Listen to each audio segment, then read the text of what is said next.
for the white belt walking into fitness with what you're describing, what are some of those similarities and issues that you're saying, hey, people sit at a desk all day, how do they need to move more? Like, what's it like the white belt program you're giving someone of like, hey, I recognize this with every person that walks in this door? Yeah, I forgot. Yeah, Seattle's very much like it is here in terms of the influence that tech has up there.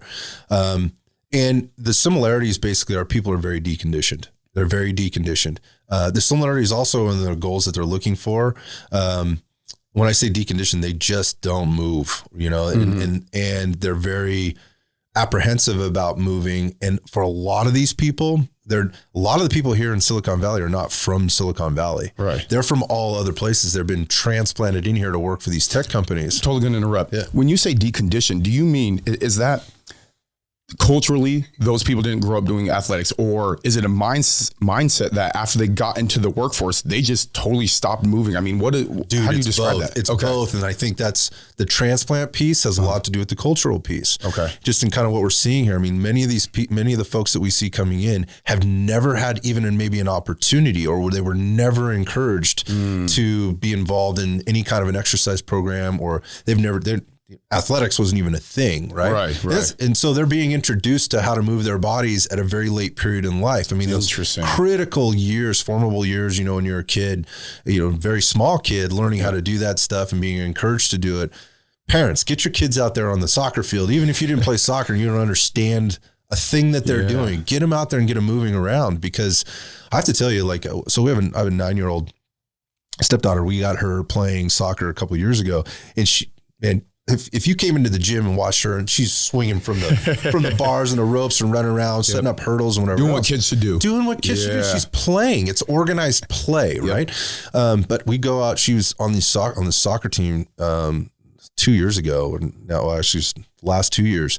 And I'm just watching these kids walking around or trying to run and play soccer, and I just felt so bad for them because they have no sense of body awareness. They're so deconditioned, meaning there's very low level of strength, like functional strength. There's very low levels of endurance. There's very low levels of awareness, body awareness, or kinesthetic awareness. Like you're literally like your right from your left, and how do you move one independent of the other? And then also, how do you use your body as a machine? That is like, how do I even do a push-up? How do I even do a body weight squat? How do I do a body weight row? Those kind of things. They're completely foreign. So that white belt walking in, those are very, very common things. Okay. So, but the goals are interesting too, in that aesthetics looking good.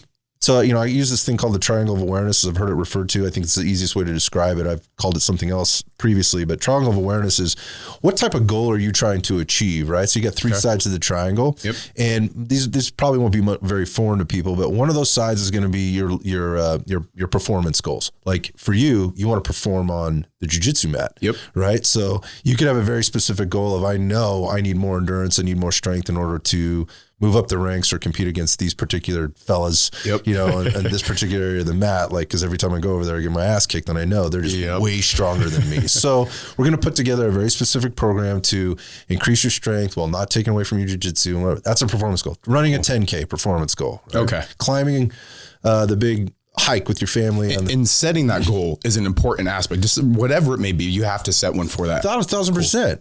So there's understanding what it is, and then setting up a program around that. And then the other one is going to be like aesthetic goals. And everybody knows this one. I don't know if soul on the face of earth doesn't want to look better naked. Yep. Right. So that's a real thing. All right. So everybody wants, tighter body, right? Or bigger arms, or bigger butt, smaller butt, tighter abs, all that stuff. That one's pretty obvious. And then the other one is longevity goals, or we'll call those sort of health and wellness goals. And so the health and wellness goals more related to quality of life. Again, maybe it is something very specific. Look, I'm pre-diabetic. I need to reverse the situation. I've got high blood pressure. I've got anxiety, things like that. Like, I know the exercise piece is going to help me with these other issues. So here's my point. When they walk in now, what I hear them start with is those longevity goals. Interesting. When I first started this business, it was all aesthetics.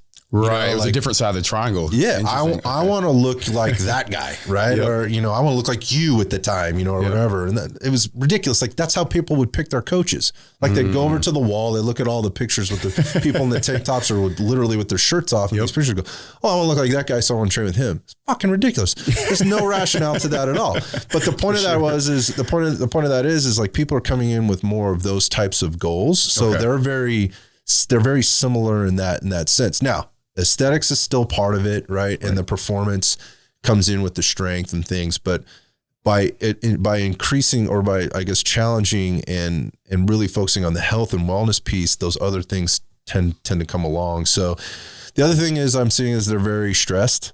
So, and they're with time.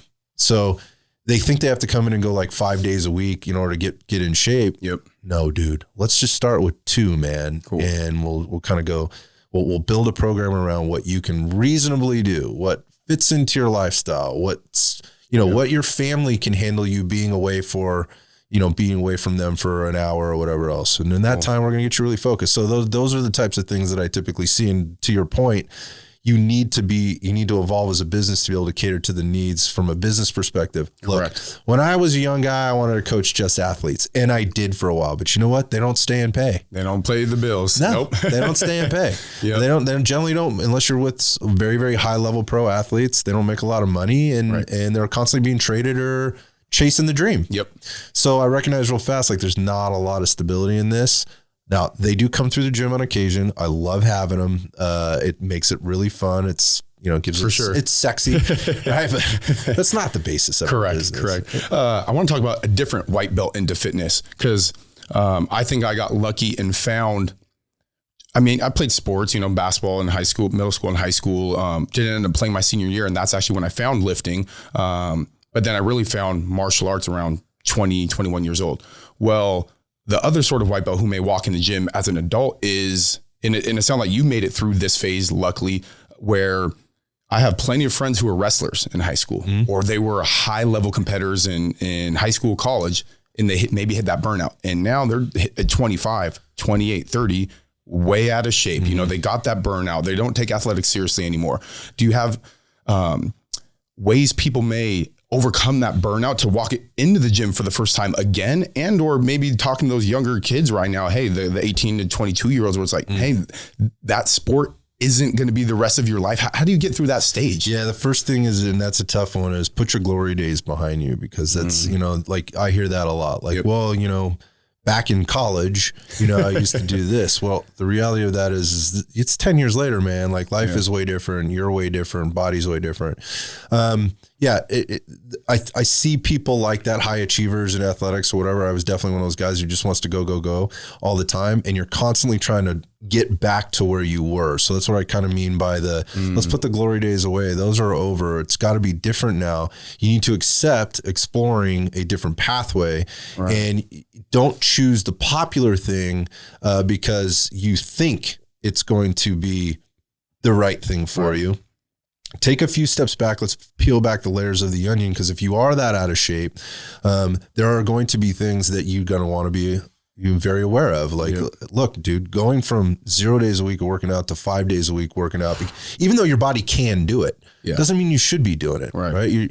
You let's take an organized approach to this. Let's build a little capacity, right? Through building a little bit of your strength back, building that body awareness back, letting your body learn that it needs to recover in a different way. Let's address the nutrition aspect, the sleep aspect, the stress management aspect.